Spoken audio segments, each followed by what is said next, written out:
ثانیہ پچھلے 3 ماہ سے ہاسپٹل میں ایڈمٹ تھی اور ہر گزرتے لمحے، ہر گزرتے دن اس کی طبیعت مزید خراب ہوتی جا رہی تھی۔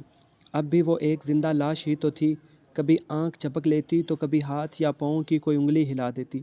اس سے پتہ چلتا کہ یہ اب تک زندہ ہے۔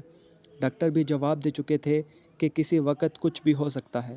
اس مریض کو زندگی سے یا زندہ رہنے سے کوئی دلچسپی نہیں ہے۔ یہ بالکل بھی کور نہیں کر رہی۔ شاید یہ مرنا چاہتی ہے۔ سب ڈاکٹر کی باتوں سے بہت زیادہ دکھی اور پریشان ہو جاتے۔ ماں باپ، بہن بھائی، کوئی بھی تو اسے زندگی کی طرف نہیں موڑ سکا تھا۔ سب نا امید ہو چکے تھے۔ ثانیہ کی دوست ردا اس سے ملنے آئی۔ وہ بھی اپنی سب کوششیں کر چکی تھی اور اب وہ بھی ڈاکٹر کے روم میں بیٹھی تھی اور اپنی دوست کو یوں اذیت ناک موت مرتا نہیں دیکھ سکتی تھی۔ ڈاکٹر صاحب، کچھ تو حل ہوگا، کوئی تو علاج ہوگا جس سے میری دوست زندگی کی طرف لوٹ آئے۔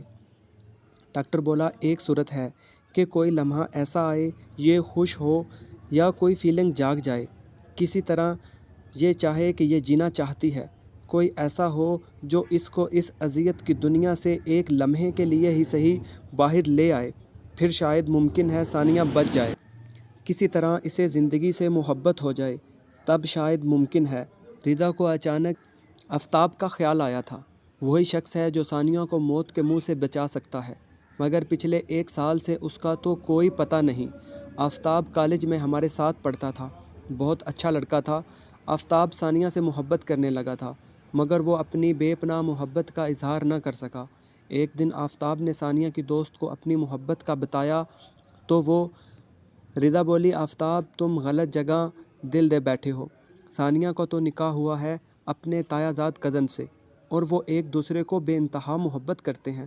آفتاب کے چہرے سے لگ رہا تھا شاید اس کو کچھ ہو جائے گا۔ یہ بات سن کر دنیا جہان کی اذیت تھی اس کے چہرے پہ۔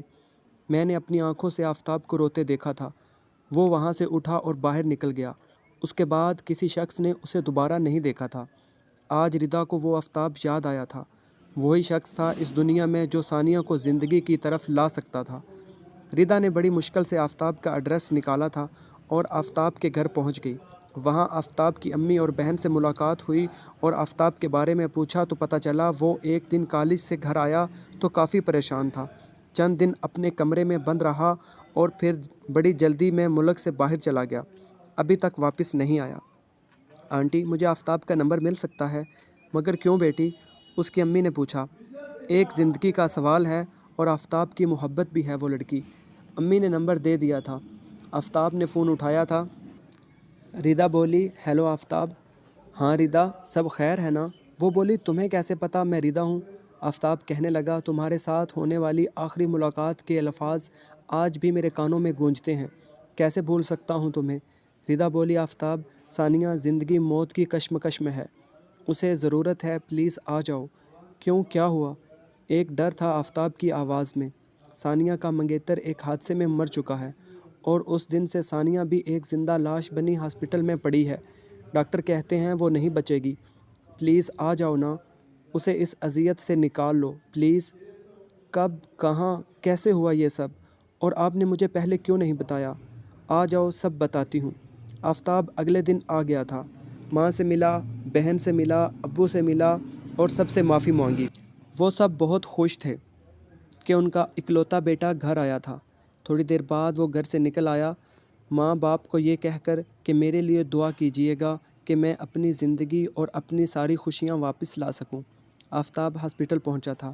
ثانیہ کو اس حالت میں دیکھ کر اس کا دل چاہ رہا تھا کہ کہیں دور بھاگ جائے، مگر نہیں، یہاں تو وہ ثانیہ کو زندگی کی طرف واپس لانے آیا تھا۔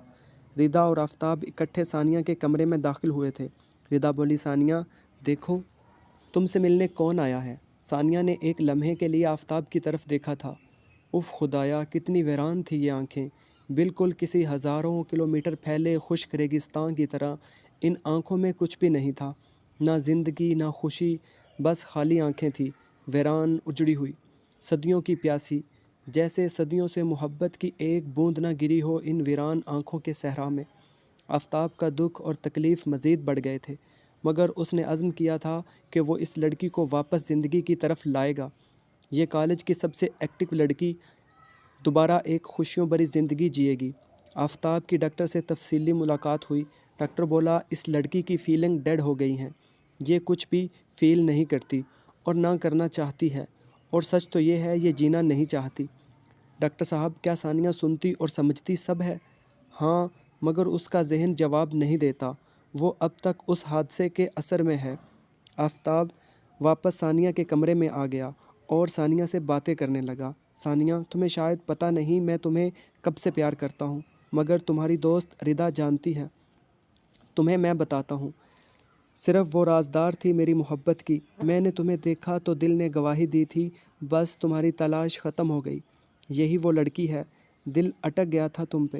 میں نے جب تمہاری دوست کو بتایا کہ میں آپ کی دوست سے محبت کرنے لگا ہوں، بلکہ عشق ہو گیا ہے مجھے ثانیہ سے، تمہاری دوست بولی غلط جگہ دل لگا بیٹھے ہو، ابھی بھی وقت ہے، واپس چلے جاؤ۔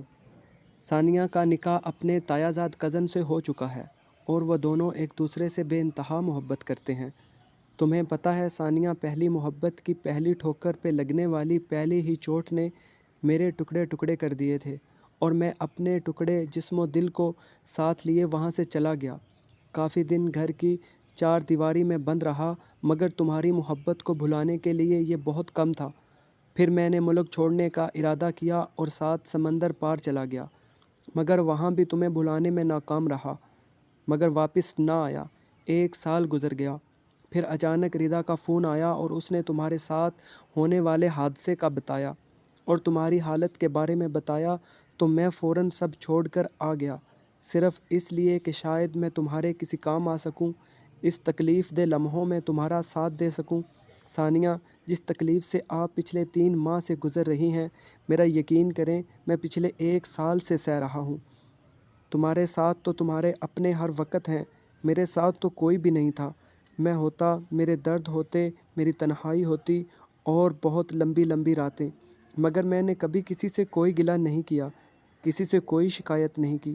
مگر جو تکلیف تمہارے ساتھ گزرنے والے حادثے اور تمہاری حالت دیکھ کر مجھے ہو رہی ہے، اگر پچھلے سارے سال کی ساری تکالیف اکٹھی کر لوں پھر بھی یہ تکلیف زیادہ ہے۔ پتہ ہے میں تم سے بہت دور کیوں چلا گیا تھا؟ تاکہ میرا سایہ بھی تم سے دور رہے، تاکہ تم ایک خوشحال اور خوشیوں بھری زندگی جی سکو، مگر یہ کیا ہو گیا۔ اس کے ساتھ ہی آفتاب رونے لگا تھا، اور اس قدر رویا کہ ثانیہ کی آنکھوں سے بھی آنسو جاری ہو گئے، اور یہ بہت خوش آئند بات تھی کہ ثانیہ میں کوئی فیلنگ پیدا ہوئی تھی۔ جب آفتاب کی نظر ثانیہ کے بہتے آنسوؤں پہ پڑی تو جلدی سے بولا، نہیں پلیز ثانیہ، اب رو مت، تمہارے آنسو میرے دل پہ گرتے ہیں، بس تم جلدی سے ٹھیک ہو جاؤ، میں اور کچھ نہیں چاہتا۔ بس تم جلدی سے ٹھیک ہو جاؤ، میں اور کچھ نہیں چاہتا۔ تابش سارا دن ساری رات ہاسپٹل میں رہتا اور ایک لمحے کے لیے بھی ثانیہ کو اکیلا نہ چھوڑتا، اس سے باتیں کرتا تو کبھی شرارتیں کرتا، تو کبھی لطیفے سناتا تو کبھی کوئی گانا گنگناتا۔ ثانیہ کی طبیعت تھوڑی سی بہتر ہوئی تھی۔ 1 مہینہ گزر گیا۔ ایک دن تابش بولا، ثانیہ سے بولا، ثانیہ کیا تم چاہتی ہو جس تکلیف سے تم گزری ہو یا گزر رہی ہو، اس تکلیف سے کوئی اور انسان گزرے؟ ثانیہ نے ہلکے سے آنکھ کے اشارے سے کہا، نہیں۔ آفتاب بولا، پھر دیکھو نا، میں پچھلے 13 مہینے سے اس تکلیف سے گزر رہا ہوں، پلیز جلدی سے ٹھیک ہو جاؤ نا، میری تکلیف کم کر دو نا ثانیہ، تمہاری ایک مسکراہٹ دیکھنے کو ترس گیا ہوں، تمہاری آواز سننا چاہتا ہوں۔ اس کے ساتھ ہی آفتاب رونے لگا تھا۔ آفتاب ثانیہ کے بیڈ کے قریب ہی کرسی پہ بیٹھا تھا، اور پتہ نہیں کتنی دیر آفتاب روتا رہا کہ اچانک ثانیہ نے اپنا ہاتھ اٹھا کر آفتاب کے جھکے سر پہ رکھ دیا۔ آفتاب نے جلدی سے سر اٹھایا اور ثانیہ کا ہاتھ اپنے ہاتھوں میں پکڑتے ہوئے بولا، تھینکس ثانیہ، اب میرے ساتھ باتیں کرو، 1 مہینے سے میں بولے جا رہا ہوں، تم دنیا کی واحد لڑکی ہوگی جو 1 مہینے سے صرف باتیں سن رہی ہے اور بول کچھ نہیں رہی، اب بس کرو اور عورتوں کی بے عزتی مت کرواؤ، کچھ بولو۔ ثانیہ مسکرائی تھی۔ آفتاب بولا، یہ ہوئی نا بات، شاباش، اب جلدی سے گھر جانے کے لیے ٹھیک ہو جاؤ۔ اور پھر آفتاب کی محبت اور بے انتہا توجہ سے ثانیہ کافی حد تک ٹھیک ہو چکی تھی، اور پھر وہ وقت بھی آیا کہ ثانیہ بالکل تندرست ہو کر گھر آ گئی تھی۔ آفتاب نے ثانیہ کو گھر پہنچا کر اجازت چاہی اور اپنے گھر واپس آ گیا، مگر آفتاب نے ثانیہ سے شادی کی کوئی بات نہیں کی تھی، اس نے بغیر کسی اجر کے یہ کام کیا تھا۔ ثانیہ کو سب پتہ تھا اور یہ کافی تھا، اس کے بعد آفتاب نے واپسی کی ٹکٹ کرائی۔ 2 دن بعد آفتاب کی فلائٹ تھی۔ تب وہ ثانیہ اور اس کے گھر والوں سے ملنے گیا۔ سب چاہتے تھے آفتاب ثانیہ سے شادی کی بات کرے، مگر آفتاب نے ایسا نہیں کیا تھا۔ بولا ثانیہ اگر چاہے تو ٹھیک، ورنہ میں ایسی کوئی بات نہیں کروں گا۔ اور پھر آفتاب جرمنی واپس آ گیا۔ 3 ماہ بعد ثانیہ کی کال آئی، وہ جرمنی آ رہی تھی۔ آفتاب اسے لینے گیا۔ شام کو جب اکٹھے کھانا کھا رہے تھے تب ثانیہ بولی آفتاب تم واقعہ اس قابل ہو کہ کسی بھی لڑکی کو خوش رکھ سکتے ہو۔ میں تم سے محبت کرنے لگی ہوں، کیا مجھ سے شادی کرو گے؟ آفتاب مسکرا پڑا اور بولا اتنی دیر کیوں کی؟ ثانیہ بولی میں تمہارے ساتھ کوئی ناانصافی نہیں کرنا چاہتی تھی۔ جب تک تابش میرے دل و دماغ میں موجود تھا میں نے تمہارے بارے میں نہیں سوچا، اور اب میرے دل و دماغ میں صرف تم ہو۔ اب میں تمہیں تمہارا پورا حق دے پاؤں گی، اور محبت میں خیانت نہیں کی جاتی۔ ایک ٹائم میں صرف ایک محبوب ہوتا ہے، ہماری بے پناہ محبت کا اکیلا مالک، اور وہ اب تم ہو آفتاب۔ ایک ناکام محبت کا علاج دوسری کامیاب محبت ہوتی ہے، اور آج میرے جسم، روح اور جذبات کے اکیلے وارث ہو تم۔ اور تیاری کرو، صبح ہم پاکستان کے لیے نکل رہے ہیں، اور مجھے شادی بڑی دھوم دھام سے کرنی ہے۔ آفتاب ثانیہ کی بات سن کر بے اختیار کہکے لگا کر ہنسا تھا۔ کتنے سچے جذبات تھے اس لڑکی کے، جو میری زندگی کی ساتھی بننے جا رہی تھی، اور زندگی کافی خوبصورت گزرنے والی ہے۔ اس احساس سے ہی آفتاب مسکرا اٹھا تھا، اور مسکراہٹ میں ساتھ ثانیہ بھی دے رہی تھی۔ دونوں ایک دوسرے کی آنکھوں میں آنکھیں ڈالے بے انتہا محبت سے ایک دوسرے کو اور مسکرا رہے تھے۔ ویڈیو پسند آنے کی صورت میں چینل سبسکرائب کریں، لائک کریں، کامنٹس کریں، ہمیں بتائیں آپ کو ہماری یہ ویڈیو کیسی لگی۔ اللہ حافظ۔